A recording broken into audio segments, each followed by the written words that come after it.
All right, are Khalistan backers getting a free run in Australia? Just in the last 3 weeks, we've seen 4 big attacks. It started on the 12th of January. This was at the Bap Swaminarayan temple, which was attacked in Melbourne by unidentified miscreants. The temple walls were defaced. There was graffiti that was pasted there saying Hindustan Murdabad. Then 4 days after that, on the 16th of January, the historic Sri Shiva Vishnu temple was also defaced. Again, devotees noticed anti-India graffiti on the walls of the temple. Then a week after that, on the 23rd of January, an ISKCON temple, this is in a place called Albert Park in Melbourne, was also vandalized, again with the same graffiti. So it's very easy to know that the same people were behind this. The handwriting is similar, the slogans are similar. And then finally, yesterday in Melbourne, when Indian students who were carrying the tricolour were attacked by pro-Khalistan elements right at Freedom Park, or Federation Square as it's known.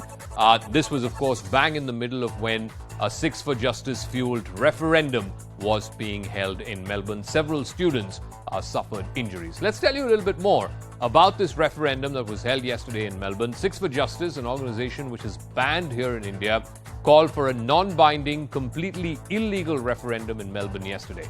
One of the goals was to seek consensus to establish a separate homeland for Sikhs within India. The other was to determine the extent of the demand for a separate Khalistan state. According to the SFJ, around 60,000 Sikhs voted for Khalistan referendum.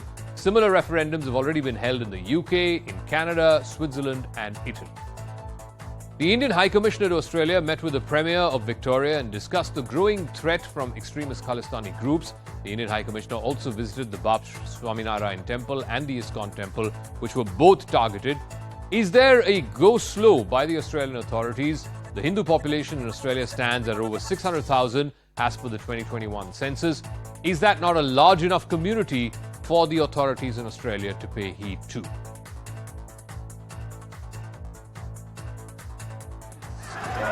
What happened? Was there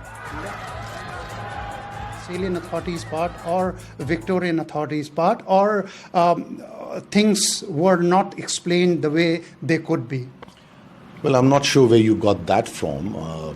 I don't think the Australian authorities have upfront spoken about 6 for Justice or any particular groups.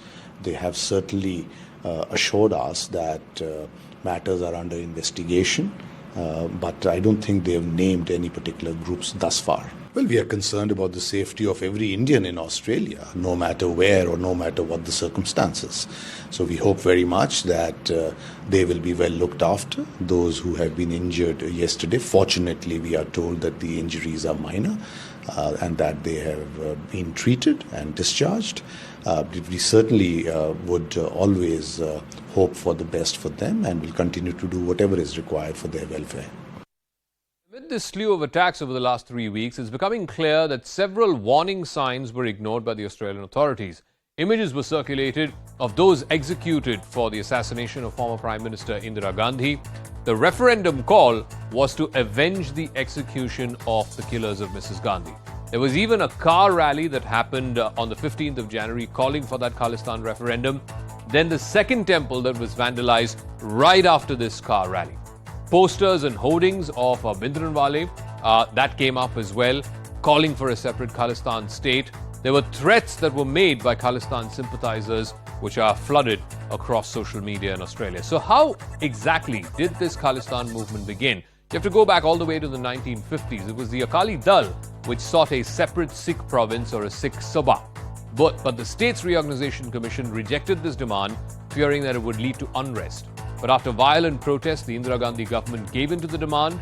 The Punjab Reorganisation Act was passed in 1966 and the state was trifurcated. Then in 1973, the Akali Dal brought the Anandpur Sahib Resolution, which is the Magna Carta of Sikh aspirations. This resolution was supported by religious scholar Jarnail Singh Bhindranwale. In the 1980s, Bhindranwale's followers went on a rampage in Punjab, killing hundreds, if not thousands, of people. And that's when Operation Blue Star was launched in 1984 to eliminate Bhindranwale, who was holed up inside the Golden Temple.